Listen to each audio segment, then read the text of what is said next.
companies in Somalia. Um, Also, pleasure to have Charles Parrott from Cleanport Ventures. He's the co-founder and partner of Cleanport Ventures. And also Alastair Curtis, head of Archer Aviation. Gentlemen, great to be having you in this session. And without further ado, to catch up on the tight schedules we have, allow me to, first of all, maybe provide a little bit background of this as a part of setting the scene. We will be discussing the challenges and the opportunities in investing infrastructure and energy sector. And glad that we have representatives from the government, from the leading private companies, and also international investors. So allow me now to, as part of introducing our esteemed panelists, allow me to welcome and give a round of introductions and maybe 1 or 2 minutes each. Yes. My name is Asal. I'm the head of international strategy at Archer Aviation. We are focused on building, and we are building the first ever electric, non-gas powered, vertical takeoff and landing aircraft that will enable rapid point-to-point air taxi-like services.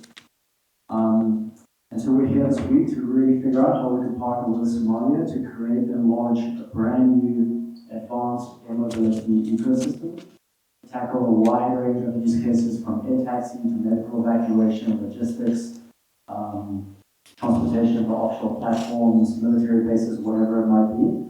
And so we're looking forward to really digging in over the next few days and exploring how we can partner with this country to set the energy partner of Cleanport Ventures. I have a focus and background of working in emerging markets and coming to Africa for over 20 years now. I believe in the future of Somalia and the future of U.S. relations. And I think the focus, you always have to start at the foundation. So developing infrastructure and focusing on the infrastructure partnerships are going to be key for us. And I think key for many of the businesses that we're going to be bringing from the U.S. and other countries abroad. So please engage with us as much as possible while we're here for the next 2 days. Thank you. Thank you. Good afternoon, everyone. My name is Mr. Adel Hashim Abdi. I am Director General of Research Petroleum and Mineral Trust, our President of the State. I am Director of the Ministry of Oil and Gas. I have an MBA from the Oil and Gas Management and also in international relations. We are focusing to attract investors from international community to our country. Somalia has a lot of opportunities for the oil and gas and mineral sector. So we are ready to explain later on. Thank you. Thank you. Assalamu alaikum. My name is Muhammad Ali, Chief Technical Officer of BERCO.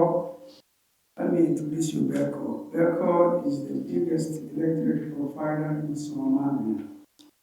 Right now, we have more than over 300,000 customers only in Mogadishu. And our electricity, it's a mixed energy.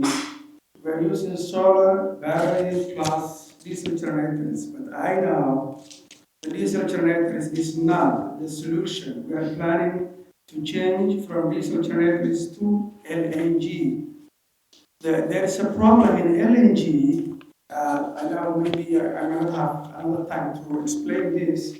LNG, it needs terminal. When you get I can say, the smallest ship that's going through Indian Ocean is 30,000 metric tons. So in order to facilitate and build 30,000 metric tons, it needs minimum $150 million. On top of that, if you build that, then you have to build, the turbine, gas turbines. Only 100 megawatt will cost over $150 million. So what's the relationship between the two? The relationship is terminal only government they can do. Private sector they cannot do it because if you add up $150,000 of terminal plus $150,000 of gas terminals, it's going to be $300 million not thousands, excuse me, millions, sorry, $300 million, that business is not feasible even for 50 years. So the government role is, blank right now. They can start building what you call the gas terminal. What's the advantage for that? Currently, electricity, if you use 1 liter of diesel can generate maximum maybe 3.2, 3.3 kilowatt hours, Yes. and each kilowatt hour is going to be more than 25 cents. Whereas if you use it LNG, you can get it as low as less than 7 cents. So we are saving more than basically 7 times. So that money, where that money goes, it goes to Emirates and Middle East. So Thank you. Slogan, thank you. Thank you very much. Gentlemen, maybe for the interest of the audiences, I request your answers to be bright and tight. So maybe the first question goes to the DG. Director General, I think everyone in this room, including me, is quite excited about the hydrocarbons, oil and gas industry of Somalia. I know personally that we're in the phase of explorations and planning phase, but maybe for the interest of the audiences, can you update us where we are? When are we expecting the petrodollar? First, I want to tell you, the question is Somalia, we have the resource of oil and gas or not. That is not today. Somalia is secure. We have oil and gas a lot in the country, and our sea offshore side and onshore side. Somalia started in 1948 first world drilling in the onshore. Since 1990, during the Civil War strike, before that, we drilled more than 64 wells, and 24 of them they are showing oil and gas. After that, in 2013, we made another seismic data offshore, 12,500 kilometers square from Smile to Hobyo area. We made three basins offshore. One is called Jubilee offshore basin, other one called Oyoli basin, and the other one called Hobyo basin. And that three basins has more than 300 billion barrels. That indicate for the Kenyan utility assessment TGS report on that time. So after that, it is Somalia has offshore side 247 blocks, and that 247 blocks, we have every block is 5,000 kilometers square. The offshore center, 13 of them we give some companies. Two of them is American companies, and one of them is Turkish companies, and one of them is the British company. So that companies, Turkish will give 3 blocks for the offshore and 3 blocks for the onshore. The other companies is still they are waiting for to start their own program, and we hope the first one is they start for the next year. As the Turkish company last year October, they started 15,000 kilometers square for their blocks to make the 3 pieces with that. So they made 467 kilometers square, and that 3D offshore they made it. They finished last June this year.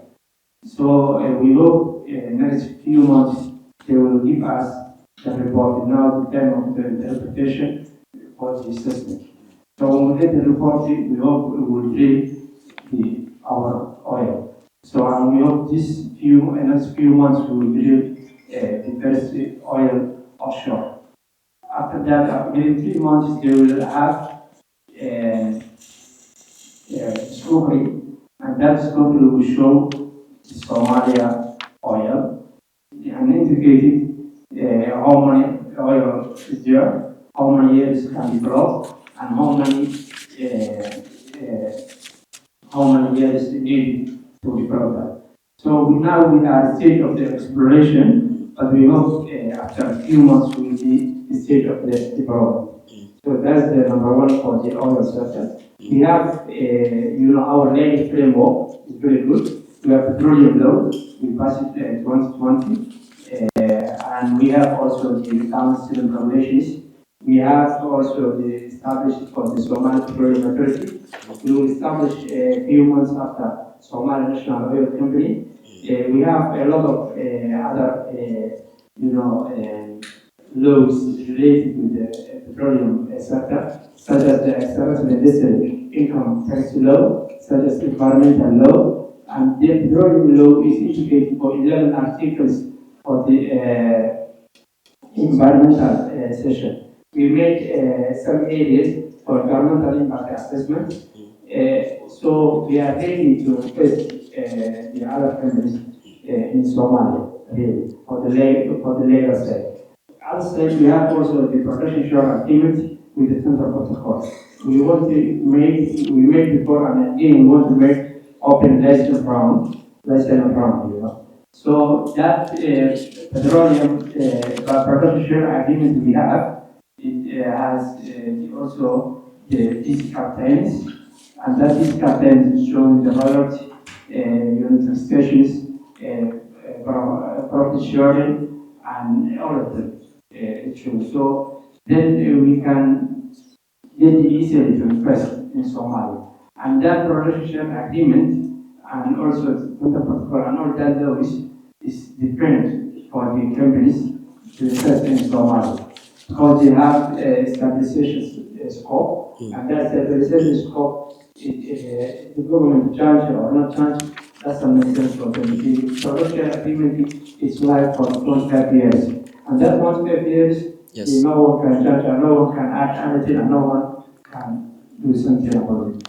So that is what we have also Somalia. Yes. For the mineral sector, also we passed it now for the mineral law, and we will also still it's not finished for the parliamentary, but we pass it for the cabinet, and we need also that one to make for the Somali mining Somali mining activity as well. Thank you. And the mining sector in Somalia, they have a lot of minerals, or critical minerals now the world need, such as we have copper, we have lithium, we have tin, we have all the minerals, we have gold, we have uranium.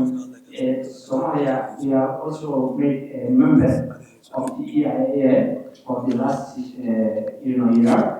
So we are member now, and we want to produce our uranium for the safety to explore for this food security. We need to explore for the health session.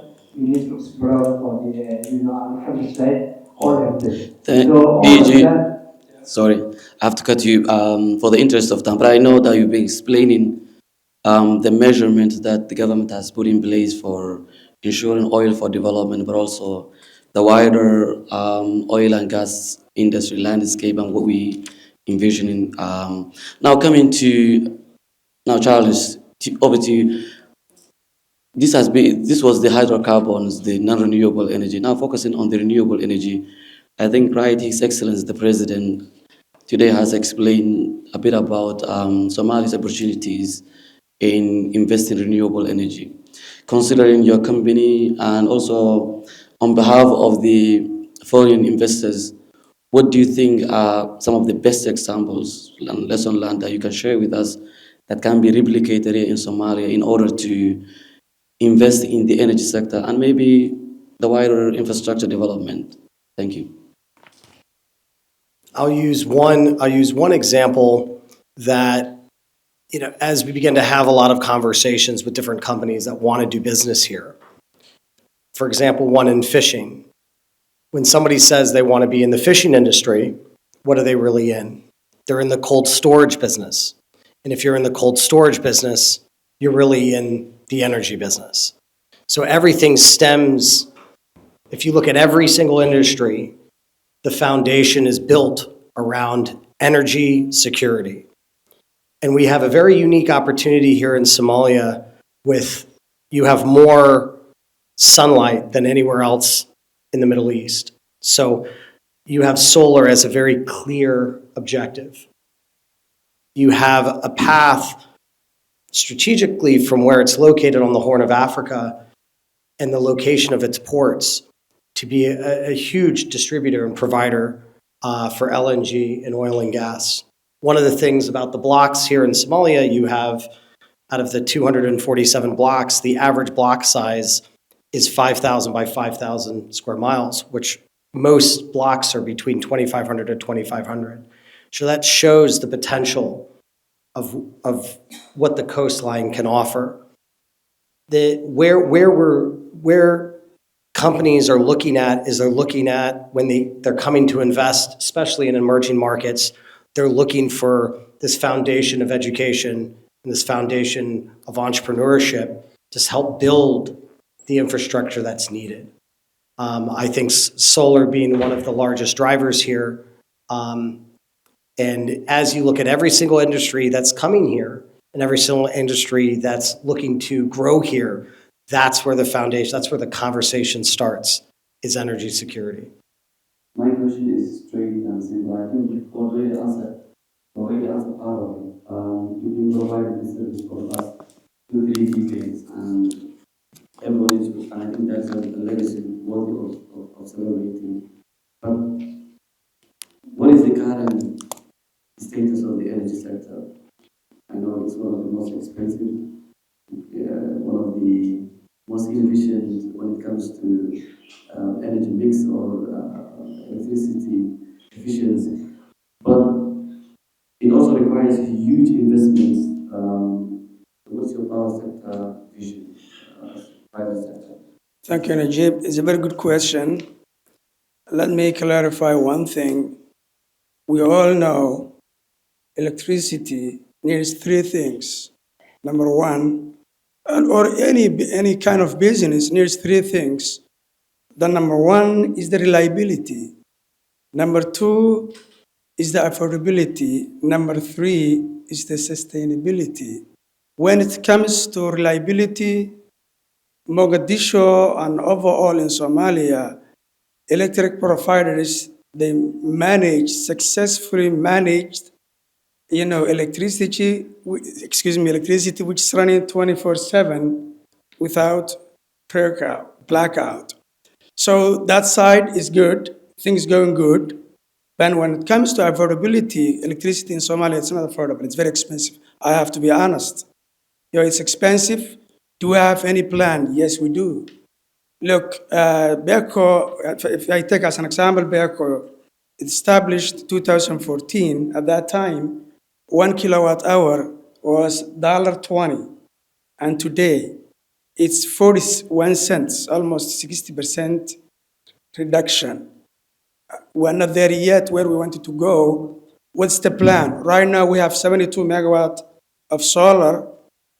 Also, we are planning to install another 100 megawatt the year 2026, inshallah.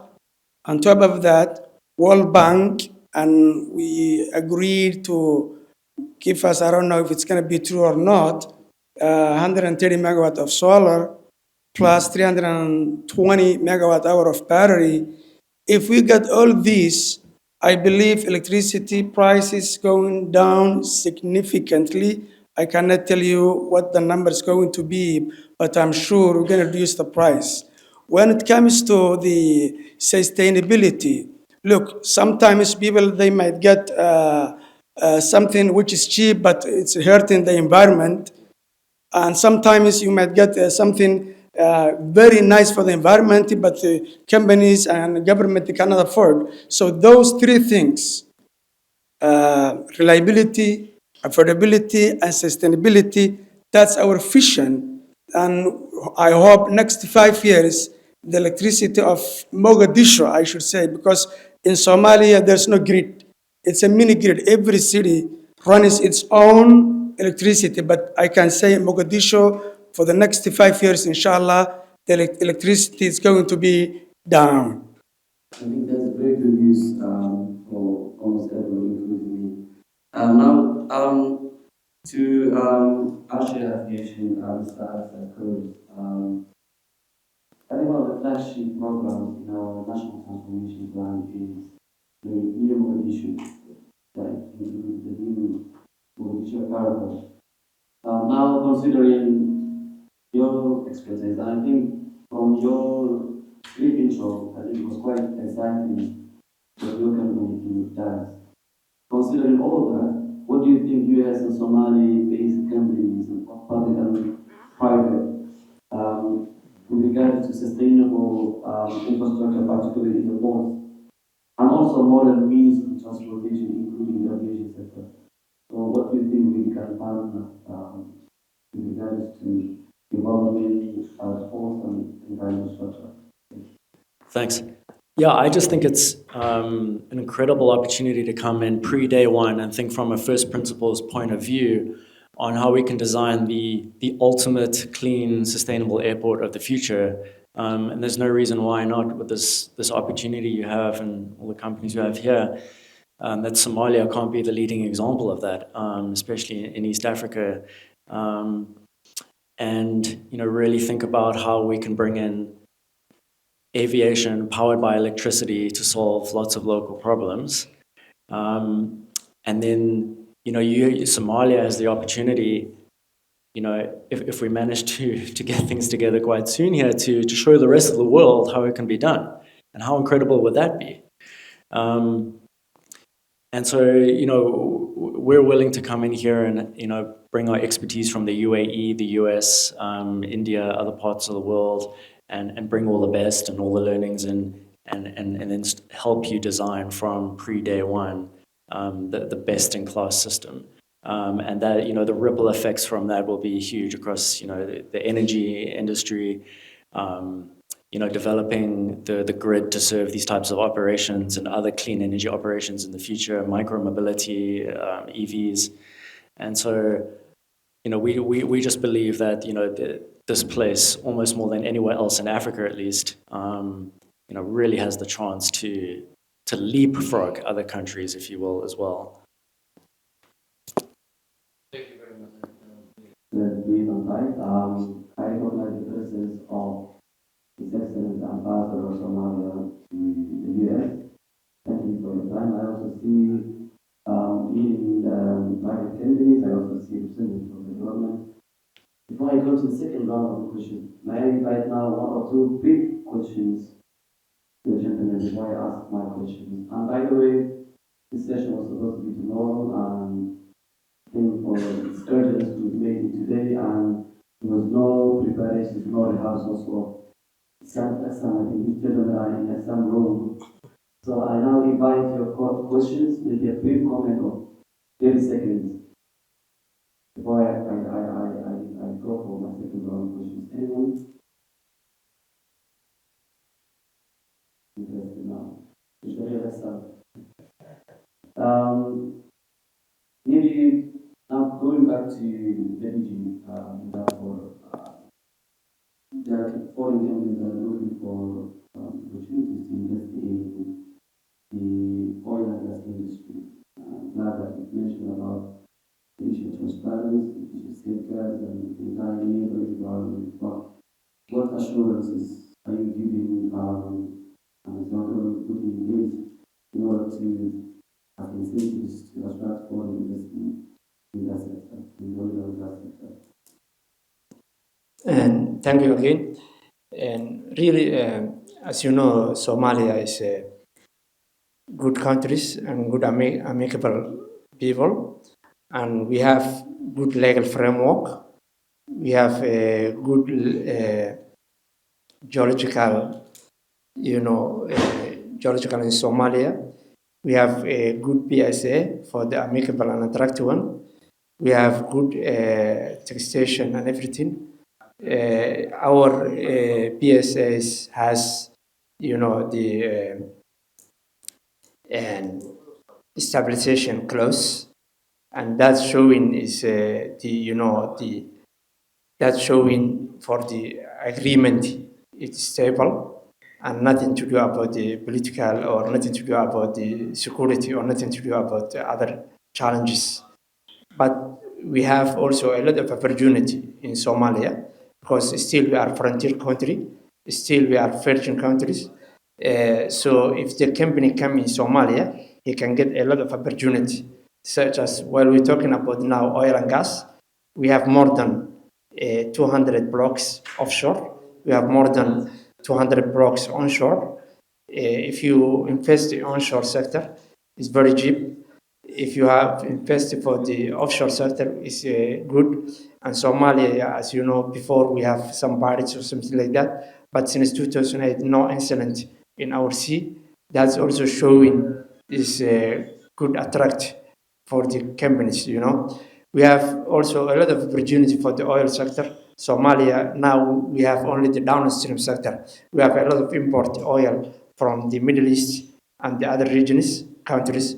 So if someone is invested for the refinery in Somalia, it's a lot of opportunity. So that factory for the refinery is a big opportunity in Somalia, and it's costing only $100 million or something like that. So the companies to invest, you can. Now we are a member of the East African community. So when we build in here for the refinery, we can give all the East African countries for our oil. That's big opportunity in the country. Also, when we look for the mineral sector, Somalia still again is a virgin country. We have coastline more than 3,000 kilometers, and we have wind. We have if you're talking about the renewable energy, we have wind. We have our minerals for the critical minerals Somalia. All we have, and we have data. Like we have copper, we have gold, we have lithium, all the critical mineral we have in Somalia. Well, it starts from the north region till south region, east and west, all of them we have. And also, when we are talking the uranium, Somalia is the second largest, reserve uranium in the world, and we have maybe 4 or 5 regions in Somalia. They have reserve on the uranium, and no one touches it. Again, it's a virgin. So we told them, the investors, to come our country. We have good legal framework, good agreements for the BSA and the mineral agreements, everything, concessions, and we have good protected to it. Thank you. For those of you maybe maybe was listening to which means non-sharing agreements, interest societies. Thank you so very much. Now, I'm quite disappointed that we don't have any urban planning and infrastructure experts in this panel. But now, Mr. Charles, maybe for this opportunity, considering the urban development, the infrastructure, the wider infrastructure development, needs huge, unlocking potential investment and financing. We always hear public-private partnerships. We always hear matchmaking between the private public entities. So, what is your take on? And I'm glad that you mentioned about possibilities to ensure sustainable finance and investment. What is your advice on take on public-private partnerships to finance on urban development and work? Your average real estate investor, your average person can relate to. A lot of the diaspora that comes from the US, I've met many real estate investors, many people that have been extremely successful in the US. There's a very rare opportunity to have this massive, millions and millions of dollars that come from the US and the UK to Somalia. We now need to harness that energy and put together a real development plan. As you begin to look at different communities that are laid out, especially in Mogadishu, having a collective framework and an organization, whether it's a development strategy, whether it's an urban renewal, or even a rural revitalization strategy, it's by bridging that gap with a lot of the public institutions, urban planners, and the private investors, and having collective conversations that talk about what is the future of this city and what is the future of these communities. where you see a lot of times where you have a lot of money in parts of Africa, and I've seen this, where you have a lot of money where there's no communication, right? And people just build and develop, and you see towers here, and there's no unification, there's no collaboration, right? You have the opportunity here, starting in Mogadishu and some of these urban cores, to really work together, communicate about how we're going to develop these neighborhoods in these regions. And if you do that, you'll be the output of that and the effects of that, along with communicating with different technology companies and aviation, transportation. Look at how these cities are laid out. Look at some of the mistakes that a lot of other countries have made and say, how do we do this? How do we get this right? And that comes through communication and collaboration. The independent, if you're not empowering these developers and investors and not giving them tools and resources, you're not going to have the output effect, and you may have to come back and change the way some of these communities are developed.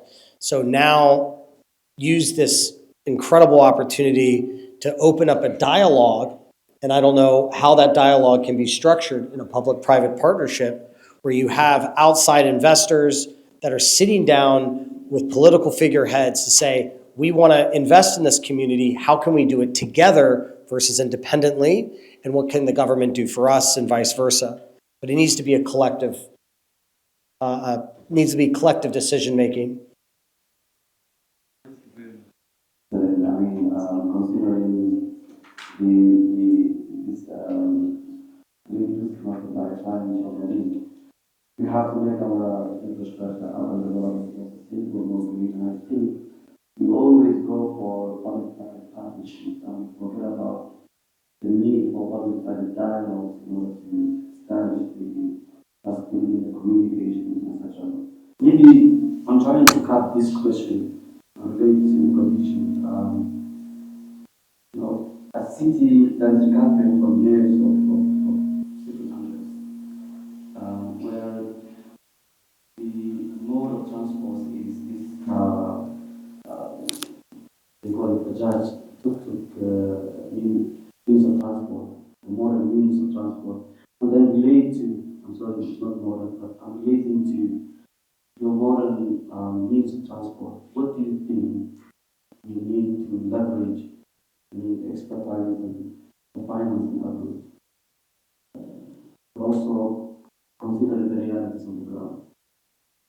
Yeah, I mean, I think what we need to do is we need to get together a whole group or a working group of local companies and international companies such as us, to create the ecosystem and the fabric to set this, this next evolution of transportation in this country up for success.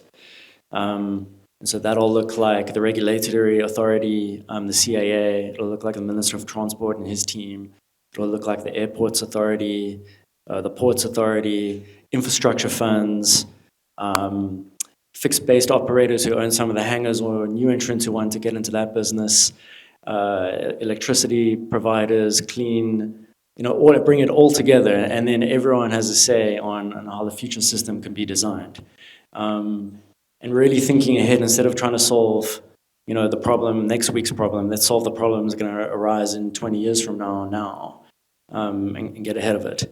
It's kind of like thinking about how a lot of African countries just skipped phone landlines and went straight to cell phone. Let's try think about doing that in Somalia, and what an incredible opportunity. Even if some people, if they can install simply solar and battery together, if the price is realistic, we are in business. So if the price is realistic, why not? We are ready to deal with it.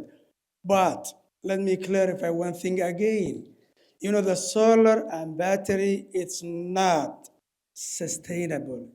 Why? Because it cannot be base load. What do I mean by base load? For example, if we get the raining for 5 consecutive days, solar and batteries will never help you out. You need base load, which is going to be, the diesel is not the solution. Diesel, it's not, I'm underlining, diesel is not the solution.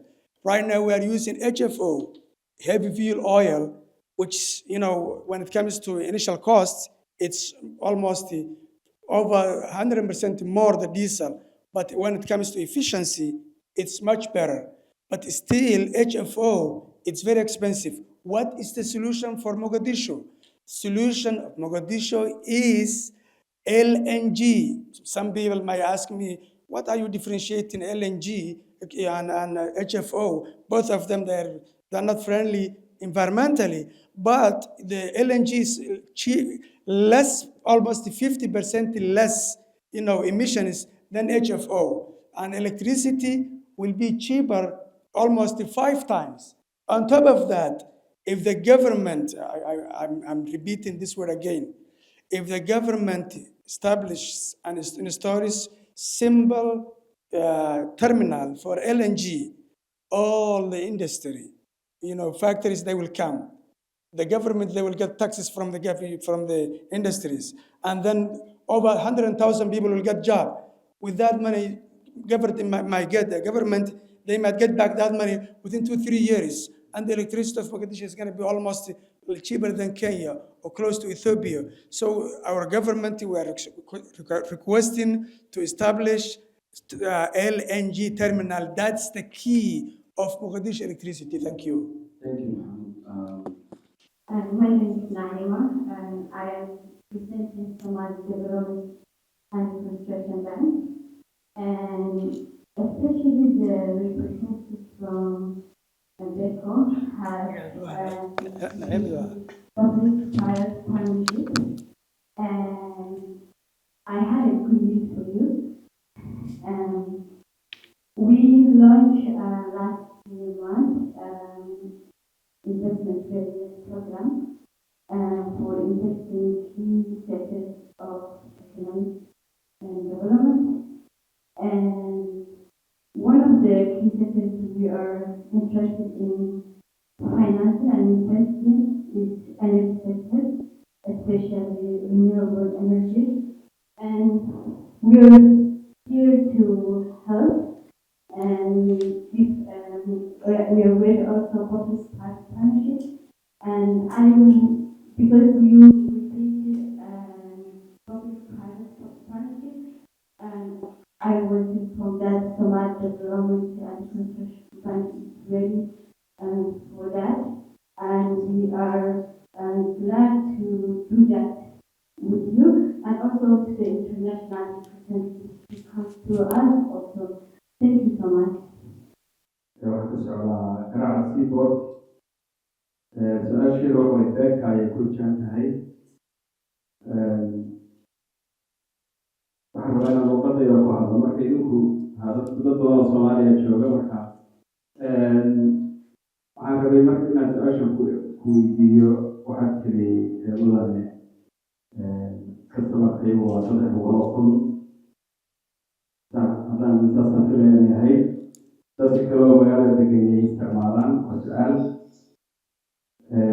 su-aasha labaad barayska waxaad sheegtay inaad 0.4 cent iyo wax ka sarreeyana hadda gadaan 41 inaad gadaan World Bank inuu taageerada siiyey solar inaad samayseen barayska marka soomo qaali maahan barayska ugu hooseeyo hadda warshadaha iyo hoteelkan oo kale iyo siin kartaan ma noqon karaa. Thank you very much. And I think you captured already a question from Naima. Naima. In the interest of our colleagues who also understand Somali, the question was directed to representative of ECHO. First, it was two parts. First part was he stated, he lamented in his remarks that they serve more than 300,000 in Mogadishu. And he was wondering, what are the rest of the companies, Asal, was that the number? And the second part was about pricing, considering the public finance through the World Bank, the partnership with the World Bank, which BECO and other companies are also receiving, how that reflects on the current 0.41 cents per kilowatt per hour. I think those are the two questions. Thank you very much, both. Let me start with Naima. Naima, thank you very much. We are ready to work with you, and we are open. As I said before, Triple B is our doors are open for that, and we're gonna contact inshallah ta'ala, and then we'll work together. That the projects that you have.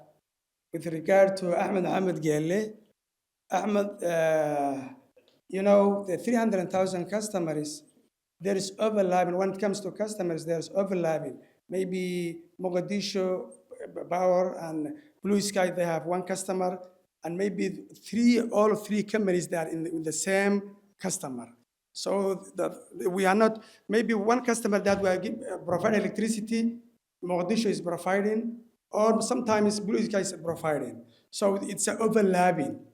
Since there's no, I should say, the regulation is in the distribution system, it's overlapping for that question. With regard to the pricing, yes, our maximum price is 41 cents. On average, we are around 33 cents. Masjids, we give 30 cents. Institutions, we give 30 cents. You know, factories, we give them 40 cents, 30 cents per kilowatt hour. With regard to the solar, remember one thing, we are running right now only 72 megawatt. 72 megawatt is less than 20% of overall of the city, which is peanut, very cheap. World Bank, they didn't give us anything. It's just talk to talk. If it comes to reality, you will see we'll reduce the price.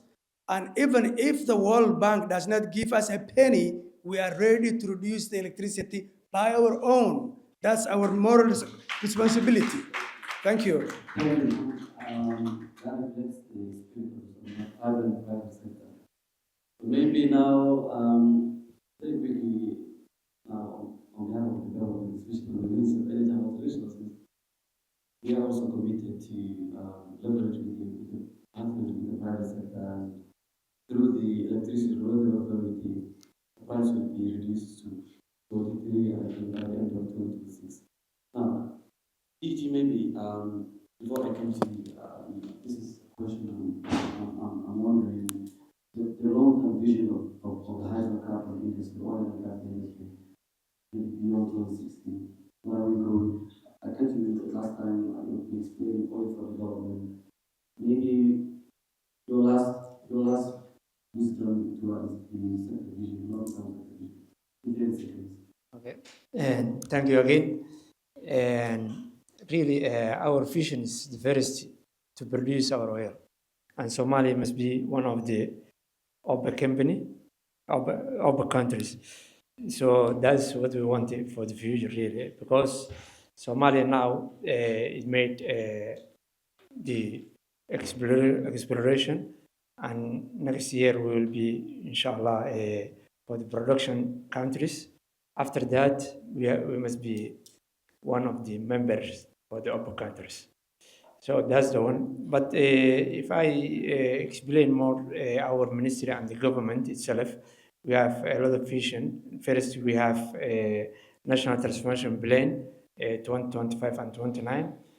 That one we want to make now, number one, to produce our oil and make discovery in 2026 to make a lot of opportunity for the youth workers.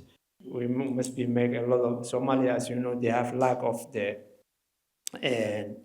capacity to oil and sector and mineral sector, because this sector is new for the country. As I told before, we are virgin countries, so we need to make a lot of youth to have and to learn for the oil, such as geology, such as the managing for the oil, such as a legal sector for the oil and gas and the minerals.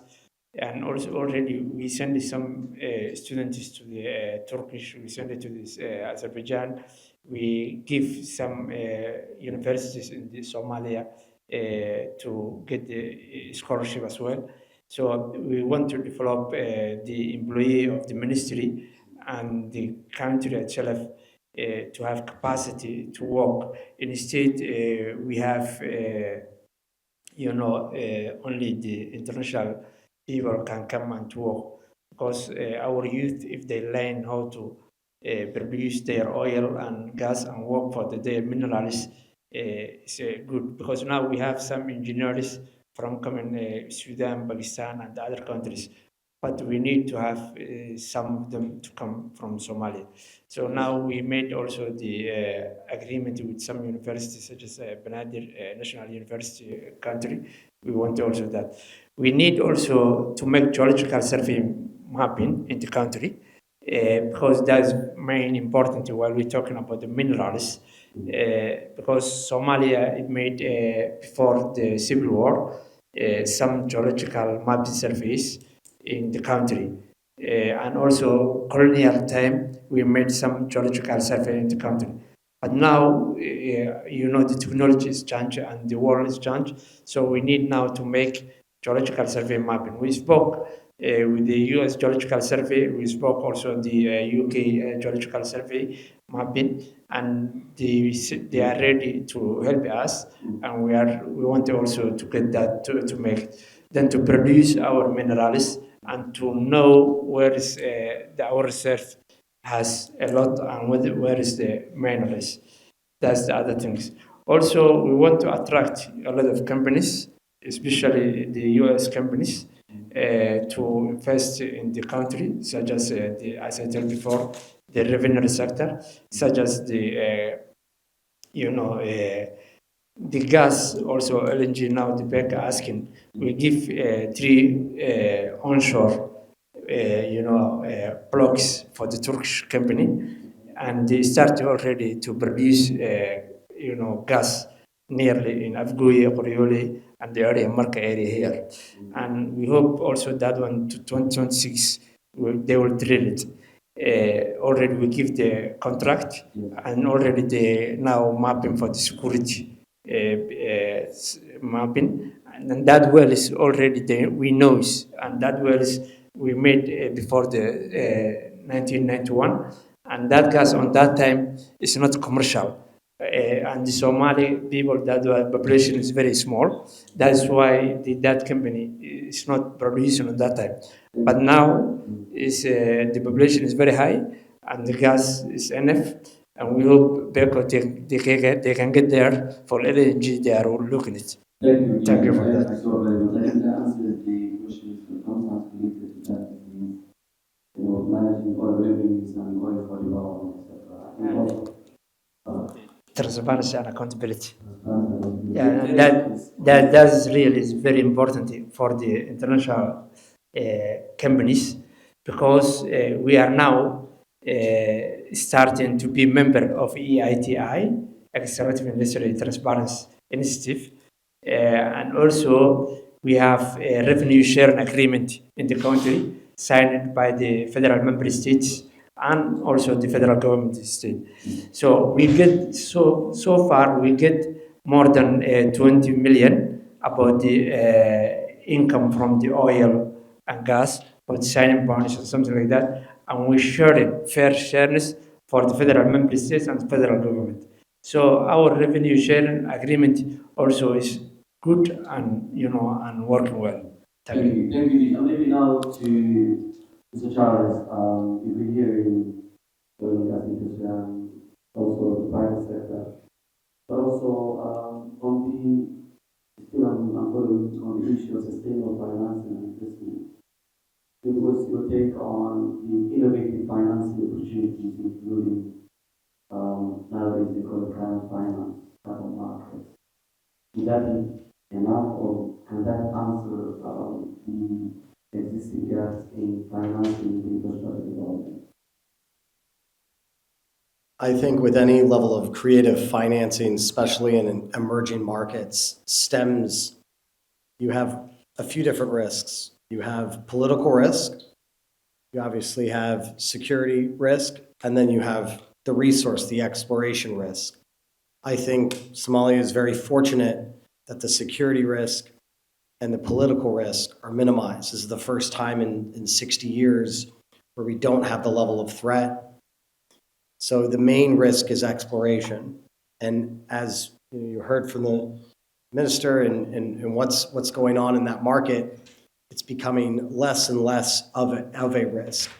So that leaves the number one, I think, going to be the biggest driver in any type of exploration and any type of energy security is going to stemming into education, right? So you have all these companies that are looking to come here, but if you do not have the workforce that's properly educated and certified to be able to execute and be able to perform these duties, then it's going to set everything back. So I think that you look at these different, where you have these different risk assessments, knowing that the political, you see the level of support and how fast things are moving in Somalia, right? It's probably faster than almost any country in East Africa.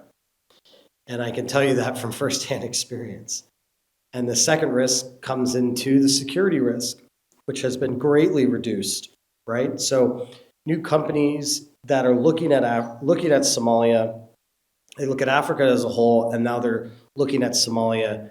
We have to educate them and show them that the exploration, which is always the greatest risk, is become more minimized, and that we have education that we're beginning to introduce to get the certification.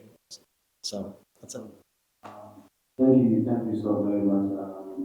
From your remarks, I'm going to ask this question.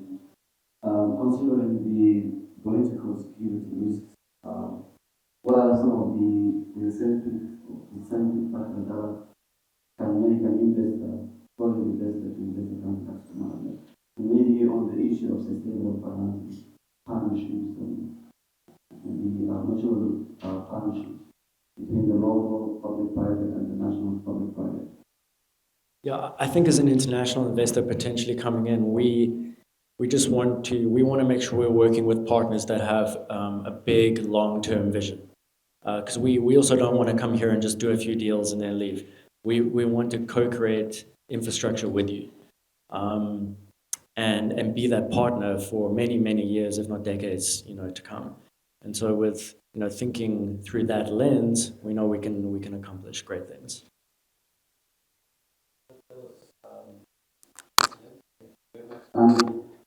I think before the law of marginal diminishing marginal utility sets in economics,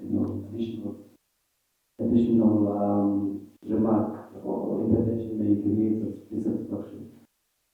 Gentlemen, allow me to wind up, and I'd like to, from the bottom of my heart, I'd like to thank each one of you for your time. Actually, this was quite, as I say, tight and bright, but I'm glad that we made this session to have this deep dive and unpack several issues pertaining to infrastructure investment and financing, particularly in the energy sector.